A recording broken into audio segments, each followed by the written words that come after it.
Well, good afternoon, everyone. My name is Peter Watts. I am the hub leader for the Africa Movement Day.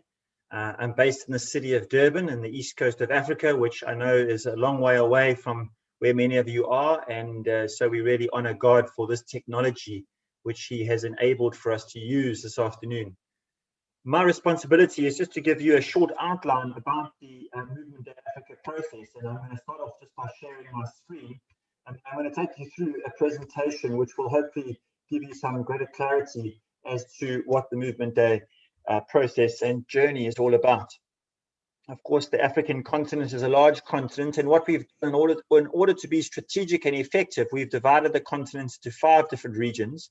And what I'm doing this afternoon is I'm speaking to those of you who come from the Central African region, and we are very aware that even within the Central African region, of course, there are a large number of countries and a great variety of languages: English, French, Portuguese, and some Spanish, and of course, diversity of cultures.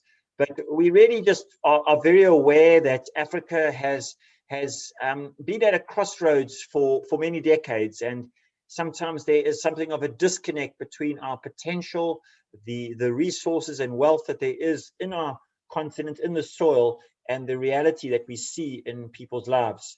And so I wanted to speak about 3 aspects this afternoon. That is the theological, the African context, and the Movement Day process.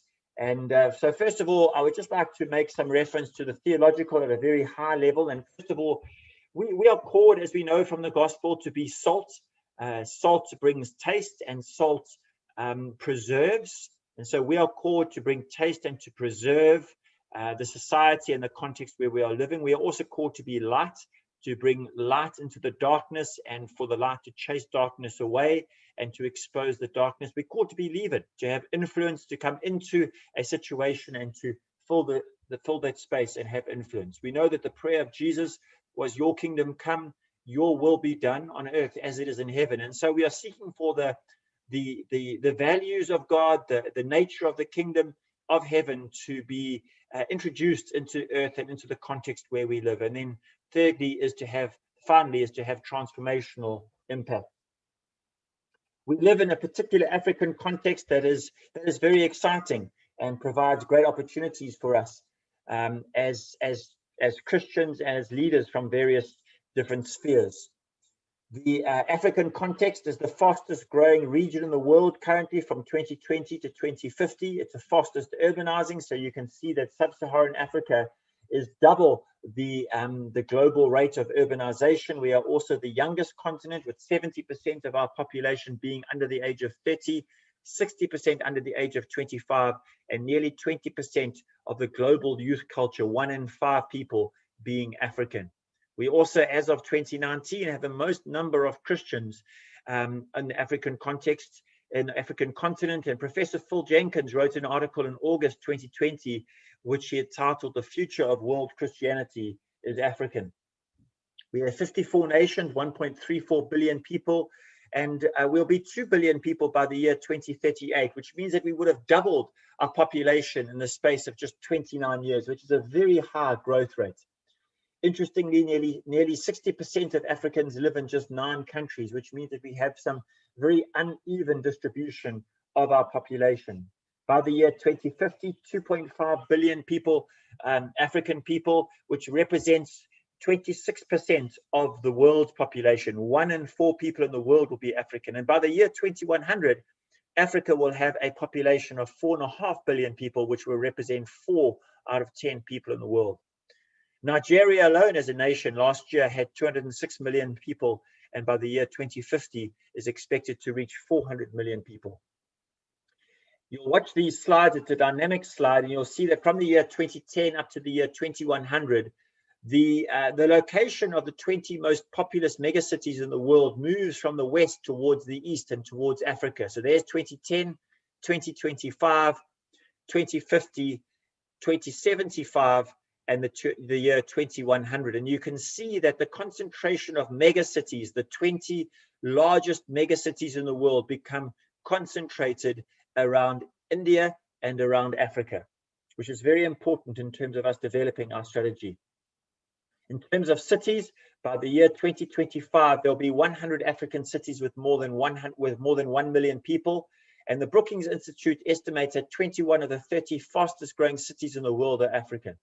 The rural-urban divide, which is currently 60% rural and 40% urban, is likely to be reversed by the year 2050.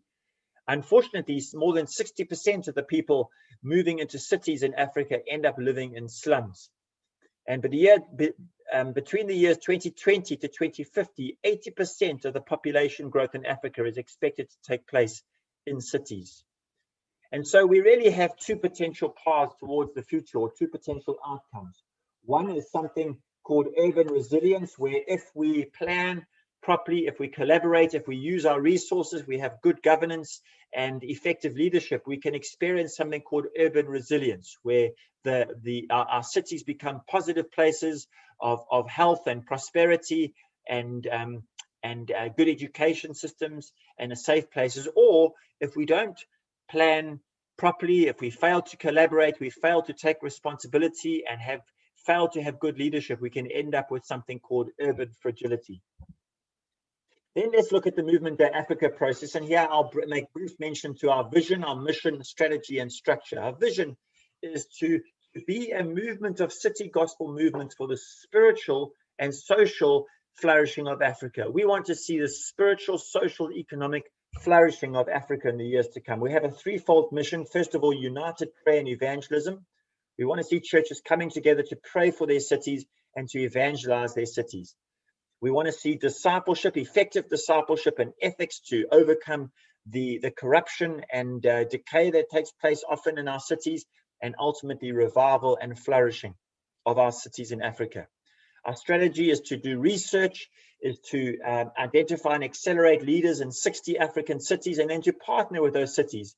And then ultimately, the fourth point there is to gather in person 1,000 church, business, NGO leaders from these 60 strategic African cities with a very significant Movement Day Africa event. Now, it was scheduled to be in the year 2022, but as you can understand, COVID has had an influence, and that may well be pushed out to the year 2023, but we will keep you informed. Structure of Movement Day Africa. Dr. Stephen Mbogo on the top right of your slide there, who is Africa Enterprise International, based in Nairobi, Kenya, a well-known statesman a Christian statesman in the continent. He is the chairman of Movement Day Africa. Robert Ntuli from South Africa is the vice chair. I play the role as the hub leader, and then we have regional leaders in each of the regions, with Lutango Lubasi being the regional hub leader for Central Africa. We have an advisory team comprised of church leaders and business leaders and NGO leaders who meet. And then we have the 4 regions, and those regions are seeking to grow their teams to include more people from different spheres, people from different backgrounds, generationally different, having male and female come together. And we're also wanting to grow our partnerships both in the regions and across the continent.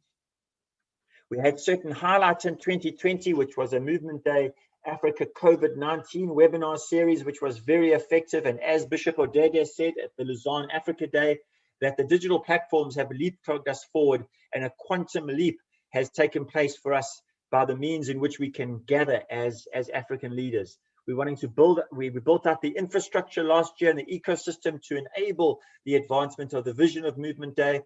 We certainly developed a greater presence and connectivity on the continent, growing our database, connecting with people from 78 different cities and 30 nations.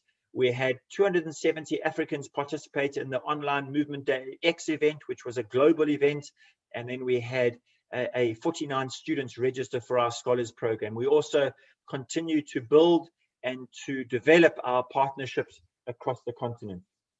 In the year 2021, we're seeking to strengthen the digital opportunities, to deepen our relationships and understanding, to identify key strategic cities, to build partnerships, and to make sure that we are building teams in each region that are inclusive and diverse of next generation women, people from different language backgrounds, and to have people from business, education, and various spheres involved. Movement Day Scholars Program is a very exciting program, a 3-year certificate program, which really seeks to provide opportunity for scholars from across Africa and across the world to be schooled in the theological understanding of what Movement Day is all about, why we do it, why cities are important, what are some of the best practices taking place, what can we learn from thought leaders in this particular space. There is also opportunity to apply for a graduate program at one of the American or European Bible colleges.